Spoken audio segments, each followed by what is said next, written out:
알겠습니다. 그럼 이제 문제를 이제 하나씩 한번 풀어보도록 하겠습니다. 자, 희망하는 모든 곳에서 풍력 발전 사업을 할 수 있는 건 아니겠지만 그 2035 탄소 제로 비전 실현을 위해서는 해상 풍력 확대가 필수적입니다. 문제는 이게 규모를 늘리기만 한다고 해서 해결되는 건 아니라는 거죠. 전력이라는 게 필요량보다 적어도 문제지만 또 많아도 문제 아닙니까? 그러니까 제주에서는 특히 전기를 너무 많이 생산하다 보니까 강제로 전력 생산을 중단하도록 하는 이 출력 제어 사태가 잇따르고 있습니다. 지난해에만 180여 차례나 되더라고요. 자, 이에 대한 대안으로 해저 케이블을 통한 역전송이 있고요. 또 대용량 전력 저장 장치 등이 거론됩니다.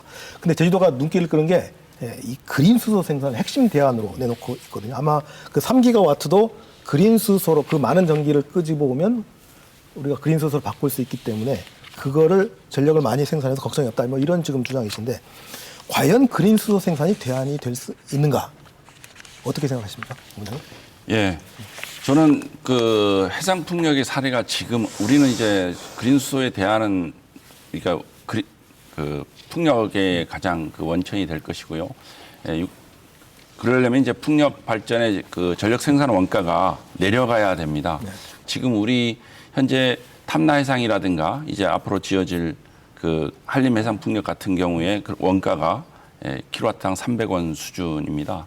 근데 그 풍력에 의한 전력 생산 원가가 100원 이하로 유럽이 현재 지금 70원 수준입니다.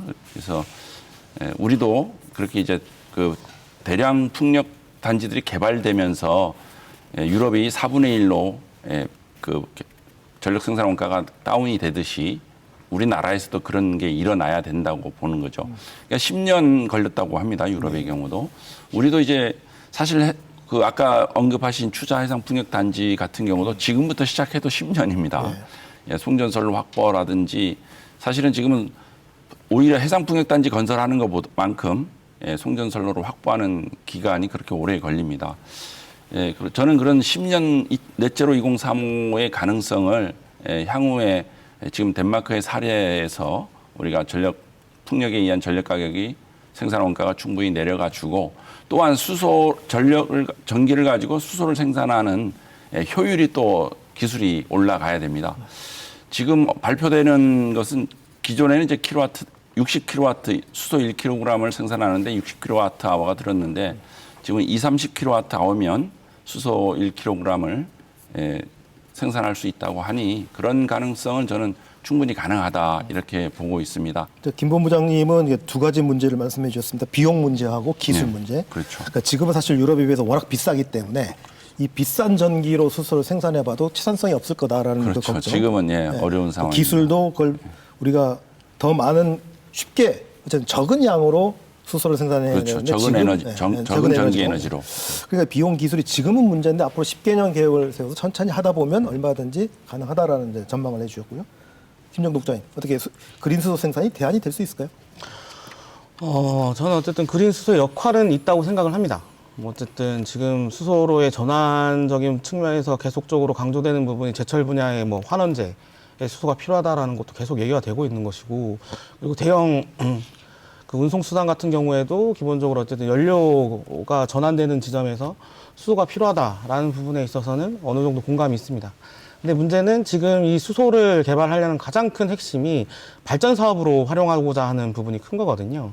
그러니까 어쨌든 간에 지금 이제 화력 발전을 대체해서 수소를 이제 연료로 사용하기 위한 방안으로서 계속적으로 얘기가 되고 있는 부분인데 사실 이게 필요한가에 대해서는 여전히 논란이 있는 것이고요. 특히 어쨌든 발전 분야의 수소가 공급되려면 굉장히 많은 양의 수소를 공급할 수밖에 없는 상황.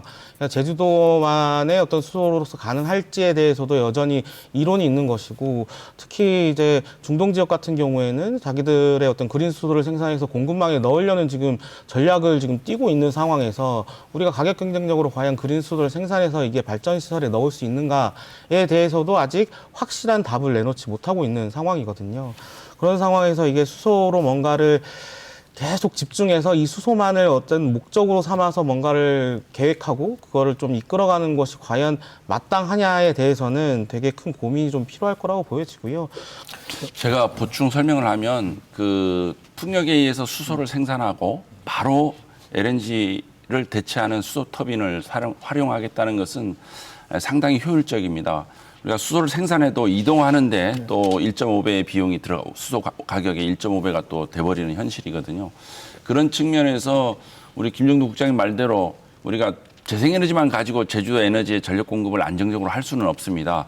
이 풍력이든 태양광이든 발전하는 시기가 분명하게 계절적이나 태양 고도에 따라서 영향을 받기 때문이죠. 그래서 전통적인 발전기를 없앨 수는 없고 그걸 수소 터빈으로 하자는 계획이고요.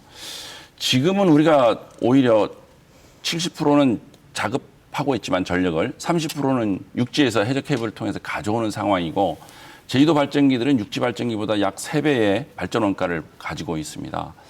그러나 아까 말씀드린 대로 우리가 풍력의 가격이 충분히 다운되면 제주도가 이제는 남는 전력을 수출하는 지역이 됩니다. 제주도가 전력을 수출하는 지역은 다행스럽게 지금은 우리가 재생에너지에 대한 보조금, 지원금들을 전 국민이 똑같이 나눠서 부담을 하고 있는데 향후는 이제 지역별 요금제, 지역별 도매시장, 지역별 소매시장으로 바뀝니다. 이건 분명한 사실입니다. 어쩔 수 없는 사실입니다. 그러나 지금 당장 바꿔버린다면 제주도는 전기요금을 3배를 내야 된다는 얘기거든요. 그런데 이게 저는 순차적으로 갈 것이라고 보고 우리가 충분히 재생에너지를 확보하고 풍력과 태양광이 지금 제주도에서는 이미 화석 연료와 발전 가격이 역전됐습니다. 그리고 전국 발전 가격보다 역전이 되는 시기에는 우리가 전력을 수출하는 곳, 또 가장 저렴하게 전기요금을 사용하는 곳이 될 것입니다. 저는 긍정적으로 평가합니다. 결국 이 그린 수소를 우리가 상용화하려면 비용 문제가 가장 핵심적일 것 같더라고요. 그러니까 제가 자료를 한번 찾아봤는데 국제재생에너지기구 IRENA라고 하는 데서 2050년에 가격을 예측을 한 게 있더라고요. 그러니까 유럽을 우리가 10년이면 쫓아갈 수 있다라고 말씀하셨는데 2050년 예측치가 보면 한국이 킬로그램당 여전히 3달러에서 4달러 정도 된다고 하고 중국이 0.7달러, 일본이 2.4달러밖에 안 됩니다. 그러니까 2050년까지 우리가 기술 발전을 하고 막 쫓아가도 이미 또 저기는 또 저만큼 가 있다라는 얘기죠. 그러니까 이런 비싼 비용으로 과연 그린 수소를 생산하는 게 채산성이 있느냐라는 의문은 여전히 듭니다. 그럼에도 불구하고 제주도는 그린 수소 생산이 이 전력을 많이 생산해도 얼마나 우리가 소화할 수 있다라고 지금 비전을 제시한 건데 걱정 안 해도 되겠습니다. 그러면 우리가 출력제를 해결하기 위해서 수요를 창출하기 위해서 제주도 사회가 전전화로 이동을 하는데 그 전전화에서 그 전기를 장기간 저장하고 사용할 수 있는 게 그 핵심이 수소라는 얘기로 지금 저희들이 이제 귀결을 낸 거고 사실상 유럽 같은 데도 보면 이제 북유럽이나 이런 재생에너지 보급률이 높은 데들이 다 지금 수소화되는 어떤 그런 형태를 가지고 있습니다. 그런 키워드를 가지고 있고 다 이제 거기서 이제 문제가 되는 게 이제 경제성이 이제 논리가 되는데 지금까지 우리가 수소를 만들려고 하는 비용 중에는 재생에너지가 남아돌 때 출력 제어가 생길 때 그때의 그 전기를 이용해서 수소를 만들겠다는 그런 계산들이 돼 있는데 이 부분들이 지금 잘 이루어지지 않고 있는 것들의 하나는 이제 제도 개선이나 이런 부분들이 굉장히 더디게 진행되고 있다는 데 문제가 있습니다. 제주도가 실시간 시장을 개방해서 이제 재생에너지가 마이너스 요금이 나오고 그런 이제 시절이 됐는데 그런 요금을 우리가 활용할 수 있도록 이제 정부가 그런 제도들을 좀 개선을 해줘야 되는 거가 있고 그리고 수소 요금의 70%가 그 재생에너지 전력 비용입니다. 그러면 재생에너지를 우리가 해상풍력을 사용하려고 하면 해상풍력의 그 REC 지원제도의 그 REC를 하고 S&P 요금을 분리시켜서 이제 수소 만드는데 들어갈 수 있도록 그런 제도 개선도 또 우리들이 제주도에서는 계속 요구하고 있고 지금 정부에서는 고민 중에 있는 그런 사항들이 있습니다. 이 재생에너지를 보급할 때나 여러 가지 전력들을 보급할 때 지금까지 정부는 계속적으로 기술 개발이나 이제 제도 개선에 많은 지원들을 해줬고 세금 혜택도 줬습니다. 수소도 마찬가지 그런 식으로 그런 방법들이 많이 이루어져야 된다고 저는 생각하고 있습니다.